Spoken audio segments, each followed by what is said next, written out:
এই জাতি মনে করে শহীদ রাষ্ট্রপতি জিয়াউর রহমানের এই সমাধি বাংলাদেশের স্বাধীনতার ঠিকানা এবং বহুদলীয় গণতন্ত্রের ভিত্তিমূল। আমরা এই দেশের স্বাধীনতা, সার্বভৌমত্ব এবং গণতন্ত্র সুসংহত করার জন্য বাংলাদেশের রাজনৈতিক সংস্কৃতিতে পরিবর্তন আনতে চাই, সেটার চর্চা শুরু হয়ে গেছে।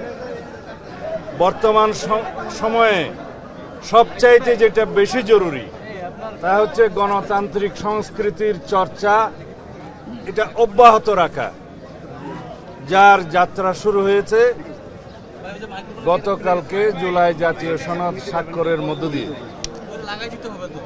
এটার পূর্ণাঙ্গ বাস্তবায়নের মধ্য দিয়ে বাংলাদেশে রাষ্ট্র কাঠামোতে গণতান্ত্রিক সংস্কারের মাধ্যমে একটি শক্তিশালী গণতান্ত্রিক সমাজ, রাষ্ট্র, সরকার বিনির্মাণ হবে। তার মধ্য দিয়ে রাষ্ট্রের সমস্ত অঙ্গে ভারসাম্য রক্ষা হবে, জনগণের গণতান্ত্রিক অধিকার, মানবাধিকার সহ সকল মৌলিক অধিকার বাস্তবায়ন এবং ভোগ করা সম্ভব হবে। আমরা সেই জন্য নতুন যাত্রা শুরু করেছি। আমরা সবাইকে, সমগ্র জাতিকে, সকল জনগণকে আহ্বান জানাবো, ধৈর্য, সহনশীলতা, গণতান্ত্রিক সংস্কৃতি চর্চার মধ্য দিয়ে যেন আমরা এগিয়ে যাই। তাহলেই আমরা সত্যিকার অর্থে একটি কার্যকর, শক্তিশালী গণতান্ত্রিক রাষ্ট্র বিনির্মাণ করতে পারব। আমাদের শহীদের আত্মত্যাগ এবং রক্তদান সফল হবে।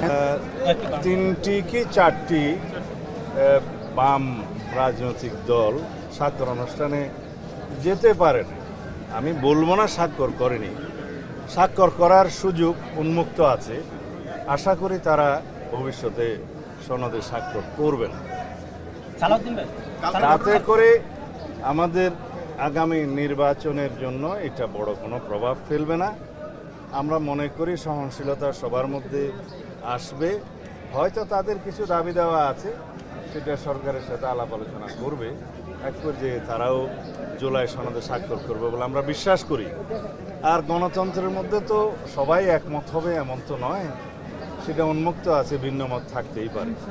জুলাই যোদ্ধা নামে একটি সংগঠন আমাদের সাথে কথা বলেছে। তাদের একটা যৌক্তিক দাবি ছিল, সেই যৌক্তিক দাবিটা পূরণের জন্য আমি নিজেও স্ট্যাটাস দিয়েছিলাম, কথা বলেছিলাম, এবং সেটা ঐকমত্য কমিশনের সভাপতি প্রফেসর আলী রিয়াজ সঠিকভাবে অ্যাড্রেস করেছেন, সেটা প্রেসে বলেছেন এবং সংশোধন করেছেন। এরপরে তাদের অসন্তোষ থাকার কথা নয়। যে সমস্ত বিশৃঙ্খলা হয়েছে আমরা খোঁজ নিয়েছি, এটা তদন্তনাধীন আছে। দেখা গেছে এখানে জুলাই যোদ্ধাদের নামে কিছু সংখ্যক ছাত্র নামধারী, সেটা ইন্টারভিউতে আমি দেখেছি, কিছু সংখ্যক উচ্ছৃঙ্খল লোক ঢুকেছে। সেটা ফ্যাসিস্ট সরকারের ফ্যাসিস্ট বাহিনী বলে আমি মনে করি। এবং আওয়ামী ফ্যাসিস্ট বাহিনী যে এখনও সমস্ত জায়গায় এই বিভিন্ন ফাঁকফোঁক করে বিশৃঙ্খলা সৃষ্টি করার চেষ্টা করছে, সেটা গতকালকেও দৃশ্যমান হয়েছে।